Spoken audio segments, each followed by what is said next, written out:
Hey everyone, it's that time for us to now break down and continue on our journey in discussing Kingdom Hearts.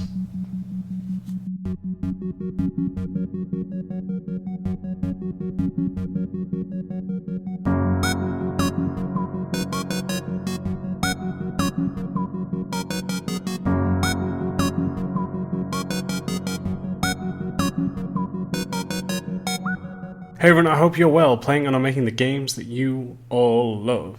You're joining me, your host, Max Pears, and I'm glad to be here with all of you. And I hope you're having a great morning, afternoon, or night, depending when you are listening to this.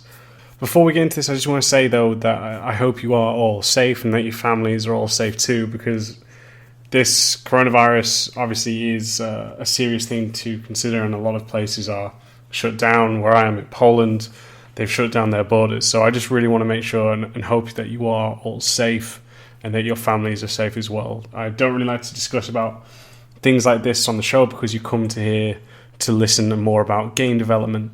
But I want to just say that I do hope everyone is okay for you all, because it can be scary and concerning times in certain ways. And yeah, just make sure that you're all safe is what I'm saying, team.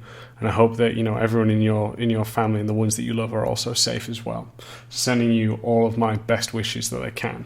Now to more positive and more kind of an upbeat note, we're going to be continuing our discussion on Kingdom Hearts 3. Now, we talked a little bit about the combat, the advancements that it's made, and much more in part 1. There'll be a link to that in the description down below, in which you can check that out. And in this one, we're going to be focusing on a few more topics. We're going to be focusing on the level design, the worlds that these are actually based in, and how that affects and shapes the level design that we see it, boss battles, and also the side activities as well. So quite a few different things all in all, because there's a lot to obviously get through in this. Now, before we do, even with the coronavirus and people self-quarantining, if you are still wanting to make sure that you make the best game that you can, then I cannot recommend further Outstandly.com. Outstandly.com are today's sponsor. They are a great outsourced service to help with your art and UI for any type of game. They are a great group of people as well, always making sure that they get to know who you are and what is it you're aiming for in your game. They do a bunch of different styles as well as variations to help make it match and improve your game. I loved chatting with them. They are great people. They've been, a sponsor of the show for a while now.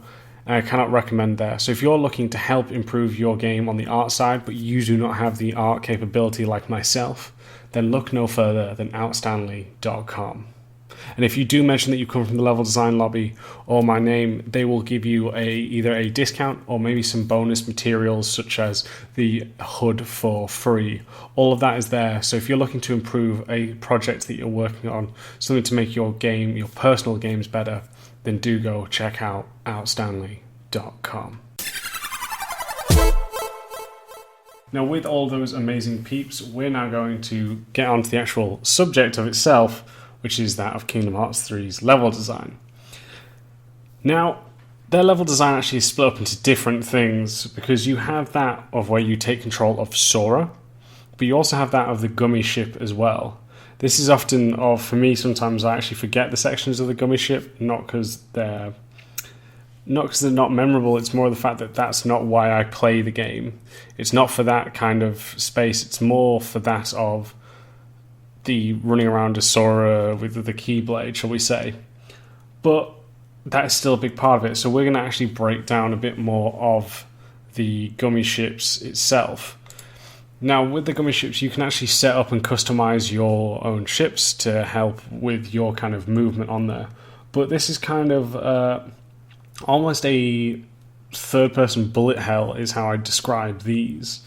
So they focus a lot on the maneuverability of your ship, whether that be through dodging different kind of obstacles or you fighting the Heartless ships itself. Normally when you're going to try enter a new world, they will actually switch it up slightly. because while you're flying, your camera's a bit more freeform, you're in more of control. But when it comes to fighting their bosses, it takes more control, taking away more agency from the player, and actually fixing the camera itself on the enemy so you focus on dodging. Now, these do definitely break up the game in terms of pacing, and I see that's part of the reason why. I think it also ties in with their narrative of the worlds being disconnected and you have to go off through the space to find it. These have changed quite a lot in number 3 versus that of the first and second main titles. And let's talk about how. In the first two, you were much more kind of on rails. You were going from point A to point B, while now you have a lot more options to kind of traverse more through the areas that you have set up. And not only that, but when you're going, we used to, I believe in number 1 and 2, you'd select a planet to go to, a new world, and then it would just not shove you, God, that's awful. It would put you into a tunnel towards that goal. While here it's a bit more of a vast open space where you as the player, and in that space you'll have the 2 to 3 different worlds in that section, and you as a player can explore and end up going to one of the different worlds around there. And I think that's very nice. I think it encourages much more exploration, which I think overall the size of the levels on both the Gummy Ship and as a Sora have increased tenfold than that of the previous entries.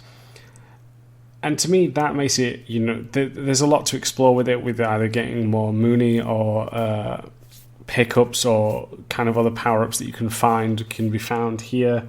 There's small puzzles for this as well, with these kind of golden planets as well in there. So there's quite a few in this. Now, I'm not an expert in terms of driving. I've only worked on one driving game, flying, driving, that kind of momentum transport through a vehicle. But to me, I do like that you can get lost in the sense of there's more there. There are side activities with different kind of enemies for the player to fight as well. I think that one's a very nice setup overall for the player with this.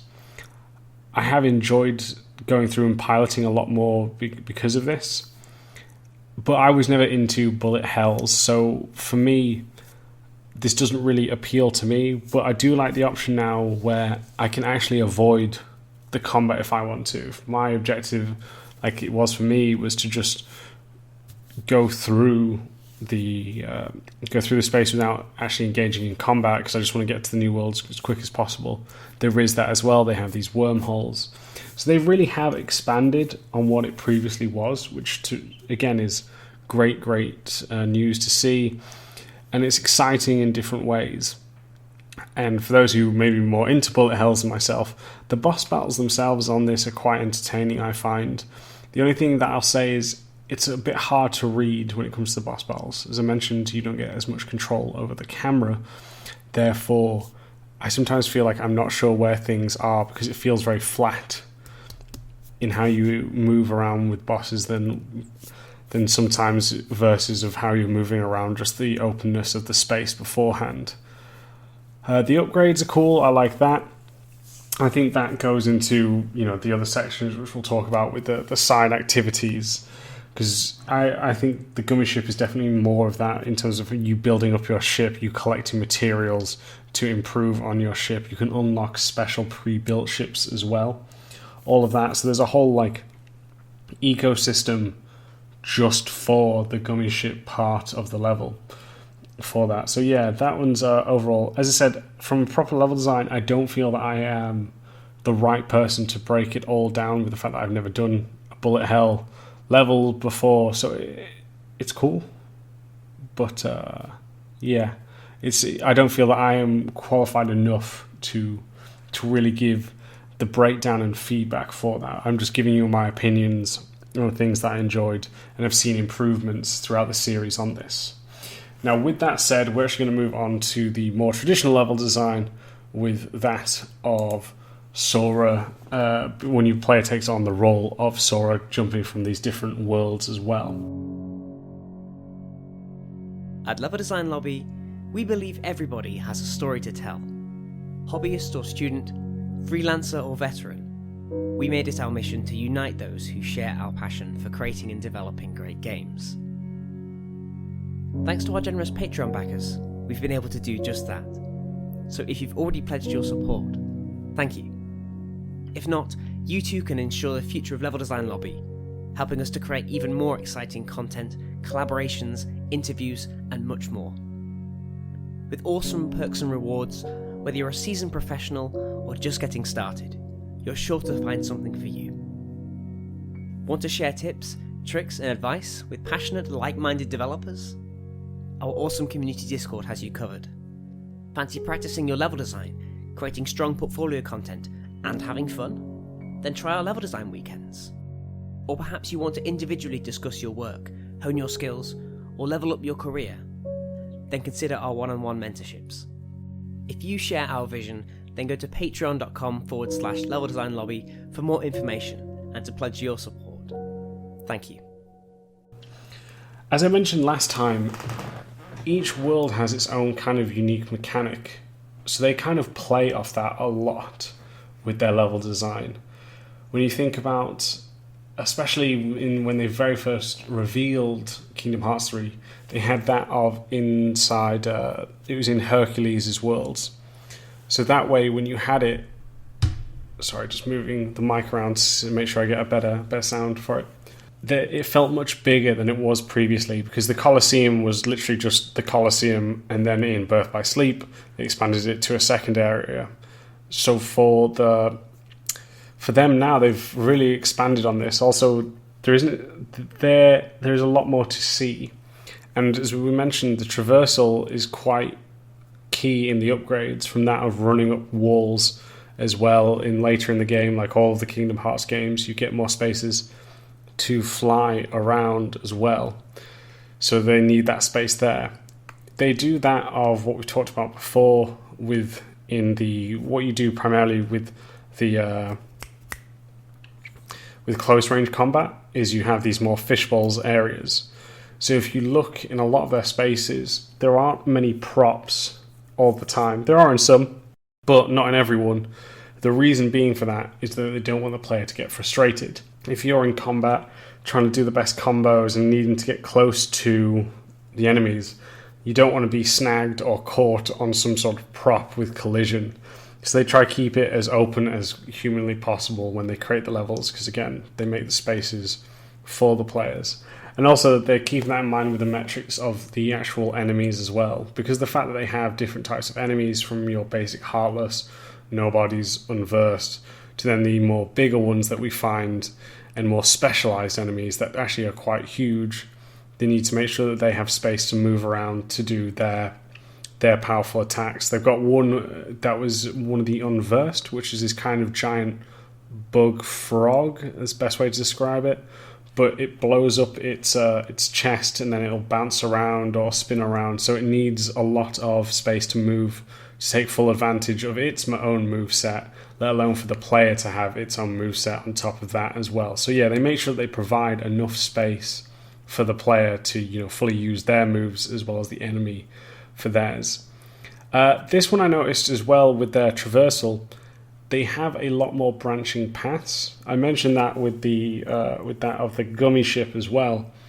But that's something that I really liked, because in the previous ones there was a lot of corridors. It was just, it was the time of the games, at the time of the previous entries, that's how a lot of games were.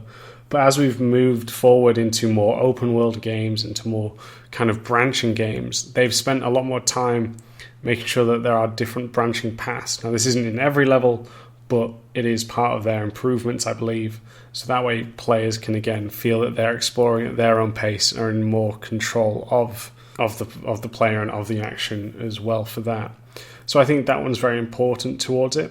They've made the levels a lot more vertical. Not in every level, but if you look at Hercules that I mentioned and Toy Story from the previous one, they make it much bigger for the player to take advantage of that, of being able to run up walls. So they really do try to push the player now in different directions. One of the things they do, and I wonder how or why they did this, is back in the day that you would have, when you're transitioning between different levels or sections of the levels, you'd have your loading screens, right? And they still have that today. And I'm just wondering what it was, because it's one of the few games now, I feel, and maybe I'm wrong, so maybe do correct me if I am wrong, people. But when you think about that of Uncharted, Division, all of these, there's a lot more seamless transitions. But every time you step across a certain line in their levels, do you remember Half-Life where you just constantly load as well? That I think that was something I thought they would have addressed a little bit more. But yeah, no, look, it's a small thing, but it's a thing that I still see in this. And I'm just curious on why, because as we mentioned, their levels are not heavily propped. So I'm just curious on what it was with that. But yeah, again, that's not an insult. That's more of a question and curiosity. Next is with their levels, you find, is how big their corridors. Their spaces are quite big overall. What I found personally is, especially when you're doing third person, because of the camera of where it is, you tend to make the levels a little bit bigger than that versus first person.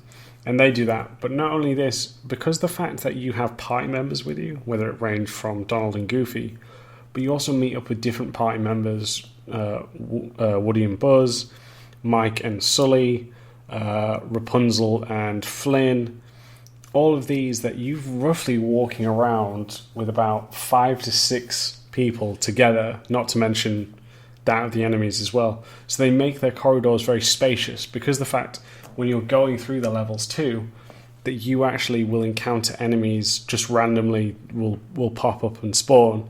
So they make sure that their areas are always kind of always spaced out correctly, which I think is a smart move overall. And it's always important to take advantage of when you do random encounters in the levels like they do. It's the type of enemies that you use as well. If you have that in a more of a random encounter in a corridor, we mentioned the big kind of frog bug one, they probably won't have the full-sized version, but they'll have like a slightly smaller one that will use up that space. Again, it's slight different variation. The size makes it feel different. They change the color of it versus when it's a much bigger and larger open space. So they help to facilitate that, which is always good. All of this will have come through their gym testing and their metrics to make sure that space is there. I mean, I'm looking at the corridor right now as we're talking, and this one that I'm looking here, oh man, this one looks roughly round about, I'm going to say like 8 to 10 meters wide for a corridor, which is quite, maybe even bigger, which is quite a large space in there. So yes, they make sure that everything facilitates this, and you've got to respect that. There's very little tight spaces in their levels, which I think, again, all because of their research, their planning and their preparation. So I like that, because when I was actually playing the game, I very rarely felt frustrated that I was getting caught or there wasn't enough space to carry out. There was always more than enough space. So I think it's like something is in level design, when you do it right, you don't actually get praised because people will never notice. So I think that's always a good one for them, is they really have put down their metrics so well for it. Now we're going to go into a different section of the level design, is they constantly make sure that there is a memorable moment. And it's not just coming on the bosses, because we'll come to that in a second. But we talk about mechanics, but that's great. But what also they do is the fact that they have other moments within it. When you think about the why am I forgetting the name? Monsters Inc. Thank you. When you think about the Monsters Inc. world, it's that bit where you're following Randall, I think it is, or trying to escape Randall while you're riding onto the doors, which is a really kind of unique moment solely for that world. And they really take advantage of that, because this is, again, how they become memorable moments for your level. I think this is something that always should be mentioned, is you do want to push the crazy, as we called it back at UB. When it comes to your levels, certain sections, you want it to become very kind of memorized, that this is the bit that makes you go, oh, okay, I remember this because this was the really cool thing that happened. And so they always make sure that they have that, whether that be for this one we talked about the door chasing, where you hang on the doors. In the Hercules section, it's in that of when you're trying to run up chasing towards the Titans themselves. So they always have these kind of really powerful moments and do make sure that they separate it in terms of their pacing of their levels as well. I can't remember what it was for Frozen. They had a good one too. So yeah, they're always having these sections. So it doesn't just come from the unique mechanic of the level, but it comes from the actual moments as well. Because 9 times out of 10, you're running through a corridor or you're battling enemies. So when you have these that break it up, it's just even better. It becomes, as I said, a much more remembered level, and you want to spend more time in that, and you'll be discussing it with your friends as well in that level. So yeah, good work on that one there. I think there's some great ones. You know, if you see my Twitter, one of the things that we've been working on, me with my art gallery level, is we're pushing the crazy with there now being these what's it called, the jellyfish in that, as well as trying to make the space feel more like artistically it is about the water, with having whirlpools around our cover. We're going to change that up, but all of that there to again make this more memorable. As an art gallery, we're pushing that crazier instinct even more and more. So I think that one's great. So yeah, with their levels, you've got to think about, they do metrics, they got really well down. They've always got these kind of fishbowl areas to allow for players to go off and attack enemies, because the fact that they have that many companions and the enemies, it's how they use the enemies in the space as well. They break up their levels with memorable sections, such as the door chase, fighting titans, all of that there become memorable for the player. And their loot is very well done. I like their loot challenges, because what they do with their loot challenges especially is that they will tease the loot.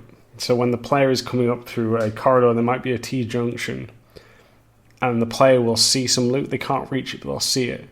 So they know that, and they start to try to figure out a mental map where I need to somehow loop back on myself to get to that loot. So I really like that. They did that very, very well in the game. So I really appreciated that one for it. Yeah, so those are the ones really for that, for level design. I hope you enjoyed that section. Next, we're going to have on to side activities now, because I think there is a lot in this game, way more than I was aware of, I think, because of the fact that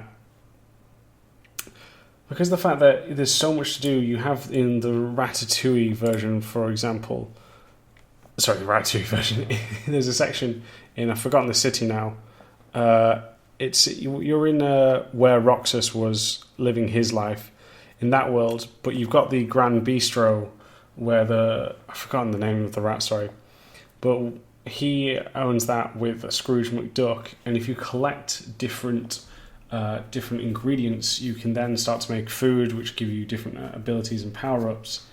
Now, I didn't fully take advantage. I did this a few times because it has a nice mini game for it. But the detail there, again, just for players to have, and it's nice, it's not aimed at me, but there'll be other players that really take advantage of these systems, but more of them for the player to master and indulge in with all this. And by making it entertaining as well, it's not just, I collect these items and then I give it to someone. They actually force the player to interact with it in a more engaging way by having these different minigames. I personally like the minigames, but it's that again overall helps to sell and keep players engaged. Not only that, you then have the selfies where you can take pictures next to the Mickey symbols. A lot of games are having more camera mode, so I feel this is definitely one of theirs that they want to do. And you have in their loading screens this kind of Disney Instagram thing there. But you have that nonetheless to experiment with, to find and collect. We just mentioned in the level design, different loot that they have. You have different kind of magic abilities that you can get. We mentioned about upgrading the gummy ship. And there's probably more that I'm not even remembering from this, but there's a lot that they put in here. And I said I'm not a completionist when I'm a player, so I don't take all the advantage. But I like that there is that pace breaker. There is time for players to go learn and try different things, have different mini games. All of these that if you're into this, great, because it pushes it even more. You as a player are more invested. For those that it appeals to, the players feel that they can spend more time upgrading themselves and preparing, not just through grinding, but by other activities as well. You might want to get and improve your gummy ship. As I said, there's different models of ships to collect.